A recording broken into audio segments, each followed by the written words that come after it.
আচলপাৰা জলজীৱন আঁচনি ধোঁৱাচাঙত পৰিণত।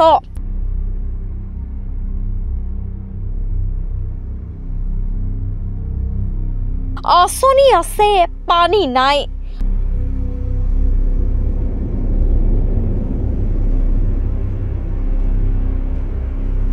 ৰাজ্য চৰকাৰে কোটি কোটি টকা খৰচ কৰি গাঁৱে গাঁৱে স্থাপন কৰা জলজীৱন আঁচনি সম্প্ৰতি ধোঁৱাচাঙত পৰিণত হয়।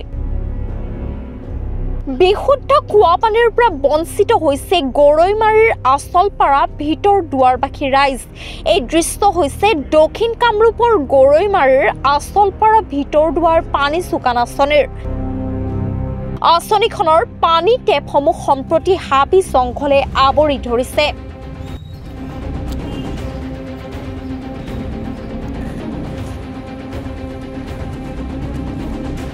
আনকি ঠায়ে ঠায়ে পানীৰ পাইপবোৰ ভাঙি চিঙি উভালি পৰাৰ লগতে পাইপবোৰ ফাটি ফুটি নোহোৱা হৈছে।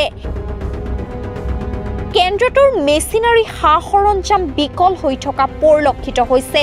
উল্লেখ্য যে কেন্দ্ৰটোৰ কিছু সা সামগ্ৰী বিকল হৈ আছে যদিও বিভাগীয় কৰ্তৃপক্ষই কোনো গুৰুত্ব আৰোপ নকৰাৰ অভিযোগ উত্থাপন হৈছে।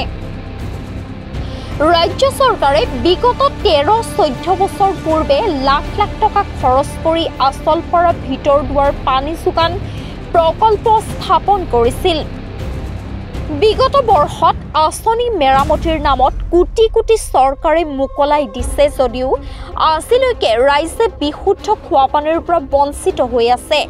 2-4 বছৰ গয়া ৰাইজক পানী যোগান ধৰিছিল যদিও দীৰ্ঘ বছৰৰ পৰা বিশুদ্ধ পানীৰ পৰা বঞ্চিত হৈ আছে ৰাইজ।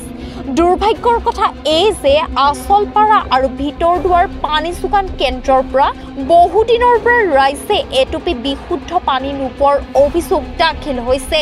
জলজীৱন মিছনৰ অধীনত আচলপাৰা আৰু ভিতৰ দুৱাৰ পানী যোগান কেন্দ্ৰটো বিভাগীয় ঠিকাদাৰে একাংশ চেলা চামুণ্ডাৰ জৰিয়তে বিসংগতিপূৰ্ণভাৱে মেৰামতিৰ কাম কৰিলে যদিও উক্ত আঁচনিৰ পৰা ৰাইজ মুঠেই উপকৃত নহ'ল।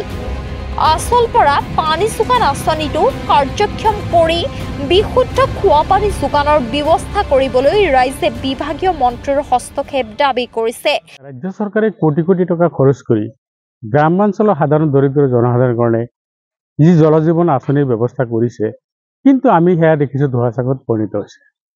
কিয়নো বিগত বৰ্ষত 1.5 কোটি টকা খৰচ কৰি আচলপাৰা বা ভিতৰৰ বা অঞ্চলৰ যিখিনি পানী যোগান আঁচনি আছে সিহঁতে পুনৰ্নিৰ্মাণ কৰিছে, কিন্তু সেইসকল আঁচনিৰ পৰা আজিলৈকে পানী পোৱা নাই।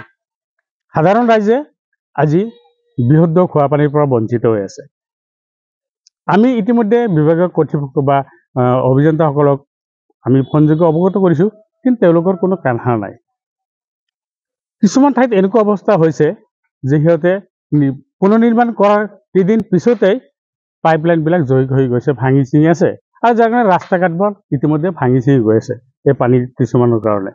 গতিকে চাওক, পাইপলাইনবিলাক দিছে, টেপবিলাক বহাইছে, তাৰ তলত যিখিনি হয়তো ইটা বালি দি চিমেণ্ট দি সেইবিলাক ৰাখিব লাগে সেইখিনিৰ ব্যৱস্থাৰ কাৰণে সিহঁতে এনেই মাটিত পুতি থৈ গৈছে। সেইবিলাক ঠায়ে ঠায়ে পৰি আছে। এতিয়া আপোনালোকে আহিলে নিশ্চয় চাব পাৰিব, কিছুমান ঠাইত পাইপবিলাক ওলাই আছে। তো এনেকুৱা পৰিস্থিতিত এই আঁচনিটো চলি আছে। গতিকে বিভাগীয় মন্ত্ৰী জয়ন্ত মল্ল ডাঙৰীয়াক মই আহ্বান জনাওঁ যাতে অসমৰ অৰ্থাৎ আমাৰ এই অঞ্চলৰ যিসকল এনে পানী যোগান আঁচনি বন্ধ আছে, অতি শীঘ্ৰে এইবিলাক পুনৰ মেৰামতি কৰি পানী যোগানৰ আঁচনি কৰি দিব লাগে আৰু ৰাইজৰ সুবিধা কৰি দিব লাগে। বকুৰ পৰা বুলবুল হুছেইন ৰিপৰ্ট, ডি নিউজ আৰু ডি নৰ্থ ইষ্ট।